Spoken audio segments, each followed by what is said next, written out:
Welcome to Thrive Radio. I'm your host, Amy Montgomery, entrepreneur and digital marketing agency owner. Today, my guest is Nathan Tuttle. He's a founder of A Clear What to Do. With a background as a former school executive director, Nathan understands the intricacies of effective school leadership. His journey from music teacher to school leader sparked a passion for organizational efficiency and documentation, driving his mission to transform underperforming schools into thriving institutions. Through his platform, Nathan offers solutions to streamline operations and ensure consistency, empowering organizations to achieve their goals. Nathan, welcome to the podcast. Thanks for having me, Amy. Yeah, I'm so excited for our conversation because what you're doing is so unique, and it also just demonstrates the power of process, and it's so easy to overlook all of that.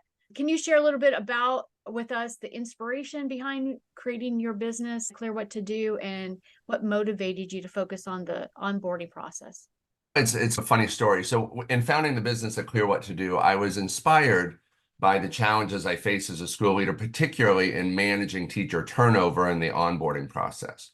So I led, or I should say when I led, I observed this increase in trend of mid-year hires due to various factors, especially the pandemic-related fatigue and stress, as well as an influx of government funding or hiring additional staff to address learning loss.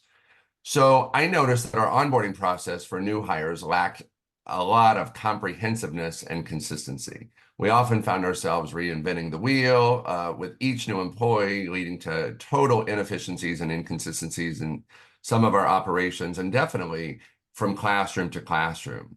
And so despite our success in student outcomes, I realized that our systems were still scattered across various platforms, making it challenging to replicate our success. And we were being asked to replicate our school because our students were doing so well.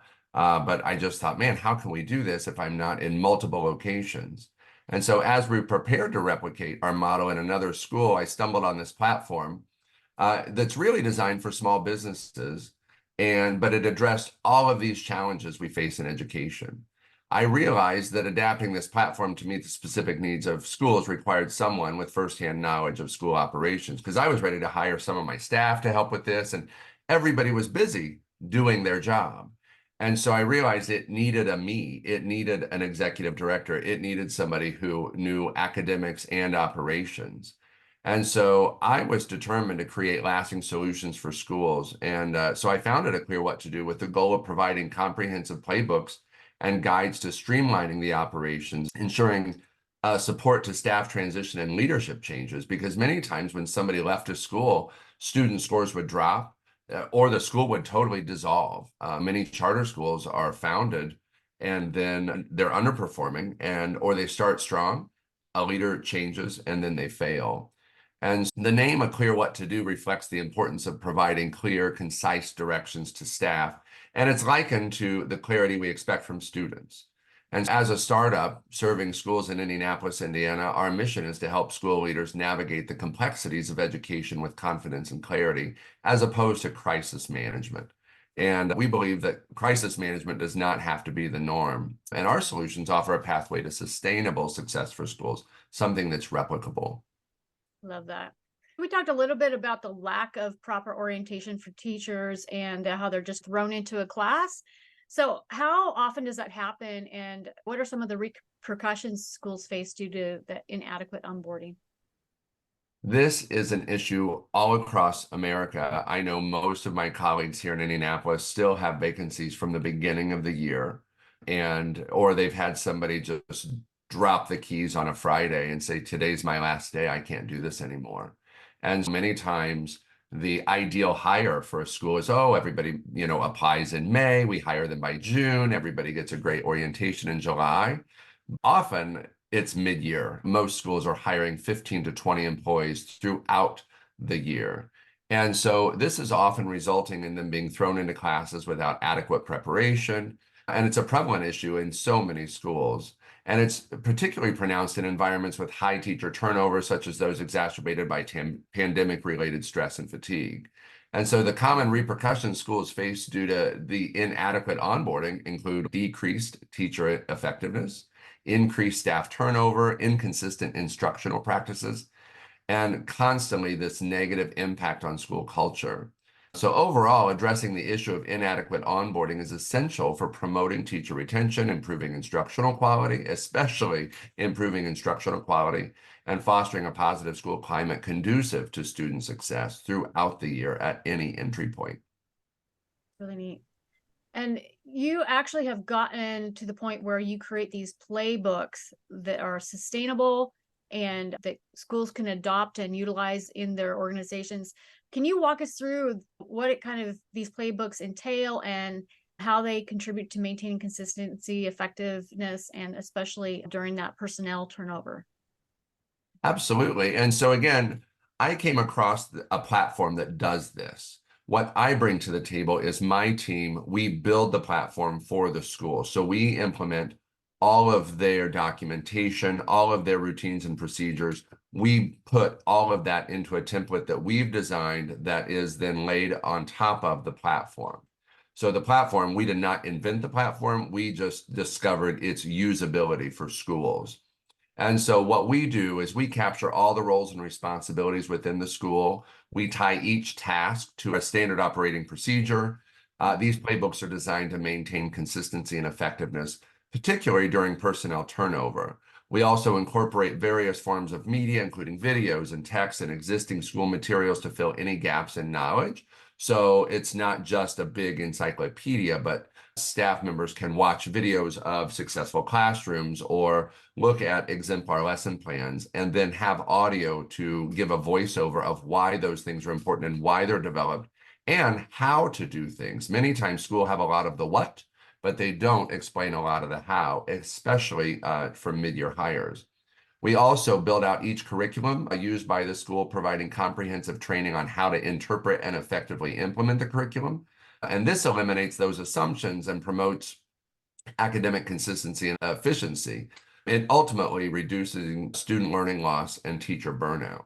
So overall, our playbooks contribute to maintaining consistency by providing a standardized approach to onboarding, regardless of entry point.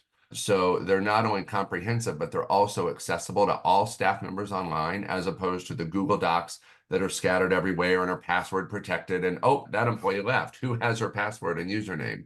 And so on and so forth. And one key advantage of our platform is its role-dependent structure as opposed to being people-dependent.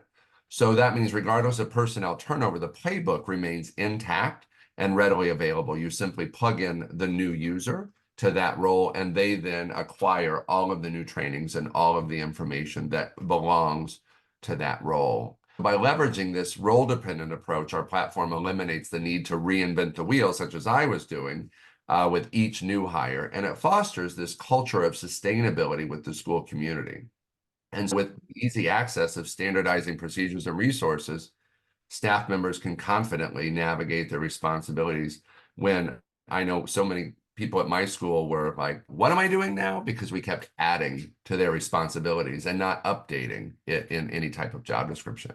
I can imagine it protects them too from anyone that's disgruntled that leaves, takes the Yeah. information with them. And that is a great point. I was at a choir rehearsal with my kids just last week, and somebody was asking me what I'm doing, and they totally understood the value. And when I explained, yeah, some teachers just walk, like it's a Friday afternoon, and they're like, I'm done. And most principals are thinking, so you're giving 2 weeks, or you mean at the end of the year? And they're like, no, I'm done right now. And she goes, oh my gosh, my mom's a principal, and she just had that happen last week.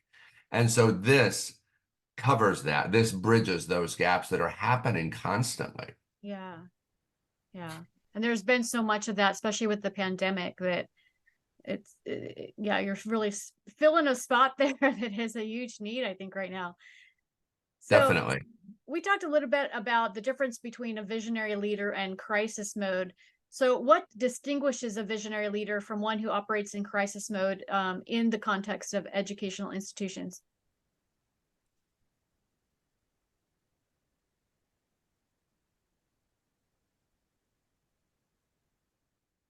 That's a really good question. And I know when I was in leadership, I always thought of myself as a visionary leader because I had ideas and we would implement those ideas. And that thus led to, being invited to replicate our school. At the same time, I can say that I was also crisis management a lot. And so in my experience now, looking back, the distinction between a visionary leader and one who operates in crisis mode lies in their approach to the challenges and long-term planning. A visionary leader, as exemplified in our work with schools, prioritizes proactive measures to address issues before they escalate into crisis.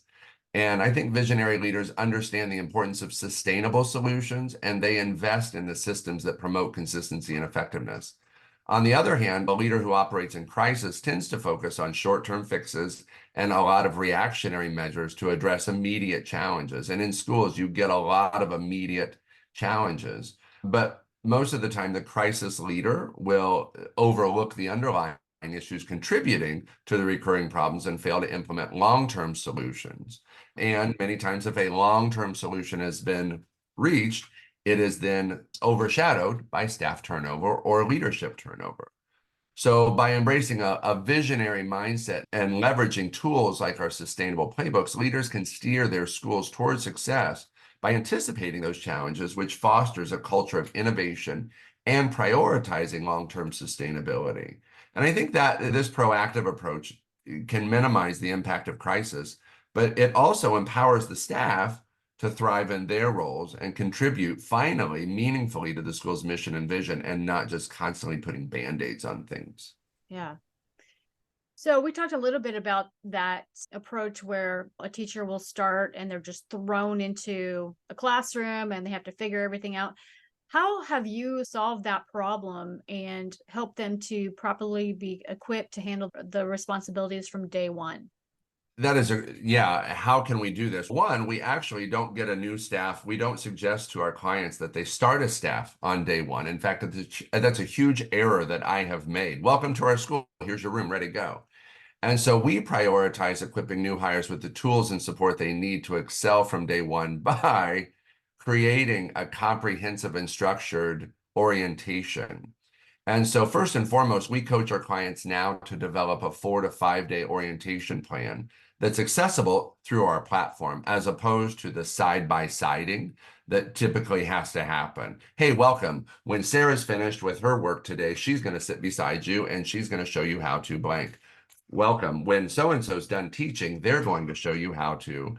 Our platform alleviates all of that. And so it covers essential components such as operations and logistics, classroom management, school culture, content delivery, which is so missed so often, lesson planning, and then giving the new hire an opportunity to set their classroom up during the school day. So many times the mid-year hire is they have to come in on the weekend and set their room up, and it's afford them the opportunity to do it while students are in the building and while other resources are there. Many times we onboard a new hire and we just say, welcome, here's your classroom, ready, go. Let us know if you need anything. And so in addition to those things, we house the resources and materials designed to support new hires throughout their orientation process. So we help the school build instructional videos, or we upload everything they have to create interactive modules. We provide the tools that facilitate learning to enable new employees to familiarize themselves with the key procedures and expectations, as opposed to somebody having to sit beside them and constantly orient them to the school. Overall, our goal is to streamline the onboarding process and empower school leaders to plan for every detail proactively. And so you can do this even in the amidst the challenges of mid-year hires. And by leveraging this, schools can foster a culture of preparedness as opposed to, oh my God, what are we going to do? Welcome, go to this classroom and help the kids learn. We foster a culture of preparedness and efficiency. And this creates success for all new hires at any entry point. So what about the outdated documentation? How do you ensure that everything inside the system is updated and accessible? That is definitely a huge win with what we're doing, because in addition to the proactive measures that we mentioned earlier, our platform includes, and I say our platform, the platform that we build upon includes embedded reminders that prompt the owners of the standard operating procedures and the documents to review them at specific intervals. So it could be every 30 days, 60 days, 180 days, annually. So you assign an owner to the document, and then they get reminders through the platform to go check it out. Is it still up to date? So on and so forth. Also, with specific pricing we not only build the platform and upload all their content and organize it, label it, and then tailor it to specific role training, but we also will update the platform for the client for a full year. And similar to an accountant, keeping a client's numbers current and accurate for a full year, we will do that with all their information and all their school programming. And then after that, the client can subscribe to us for a monthly fee. And then we will continue to update their materials limitlessly, because we do know, and I certainly firsthand know, that schools are constantly changing. And so we want to help schools be able to be flexible with those changes. And we want to give them confidence that we aren't just coming in as a one hit, because many times when schools hire a consultant, the consultant is usually consulting in a behavioral change that does not have a lasting impact. We offer a product that can last and sustain and transcend staff turnover. Like that. So if there's somebody that's listening to this, an educational institution, and they're listening to this and they're like, this sounds wonderful, what are some of the key benefits that they can expect to see? And what do they have to prepare? What's the preparation process and the transition towards this operational excellence?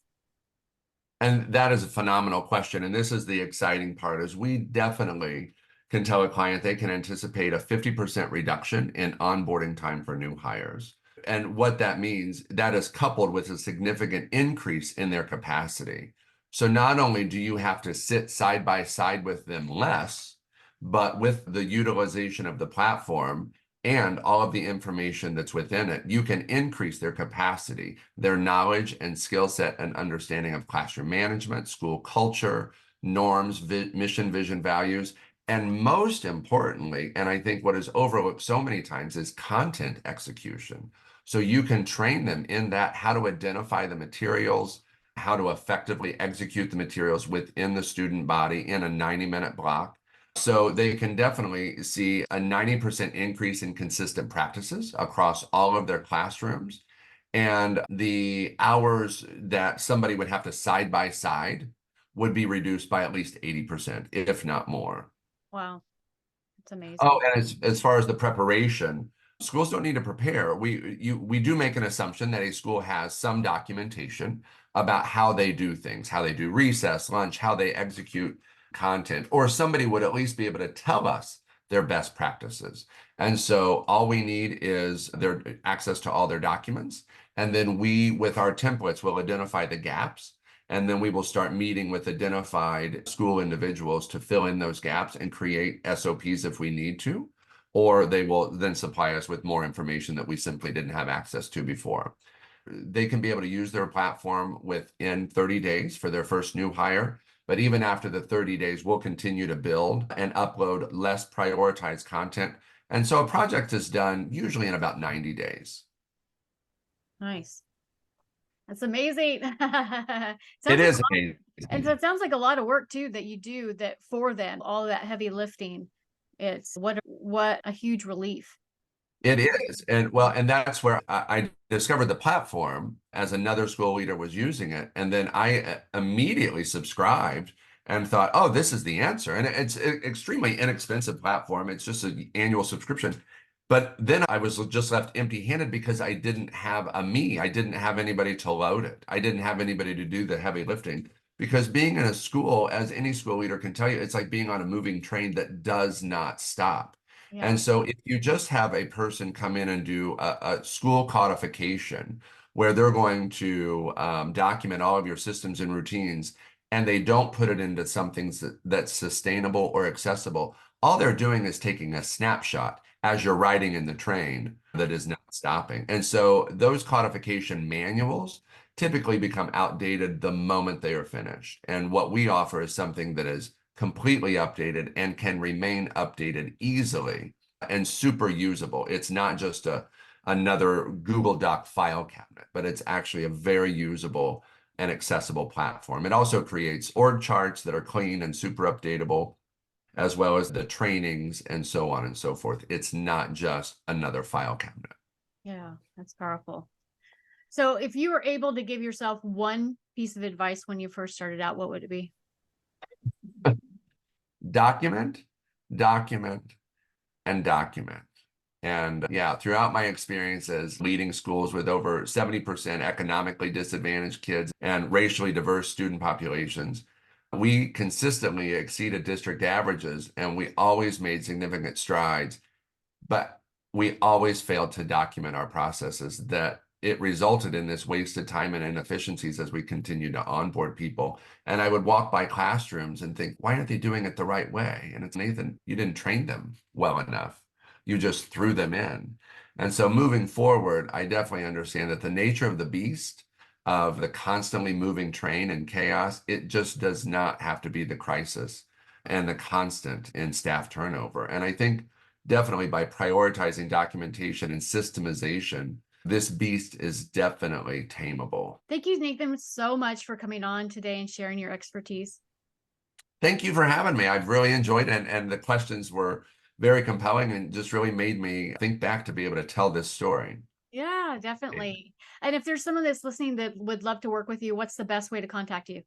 They can go to our website, clearwhattodo.com, and you can definitely get my contact information there or schedule some consultation time so we can discuss how we can help. Perfect. And I'll put all your links down below. Again, thank you so much for coming on today. And if you're listening, you want more information about this podcast and upcoming shows, you can visit acalltothrive.com. Thank you, everyone, and have a wonderful week.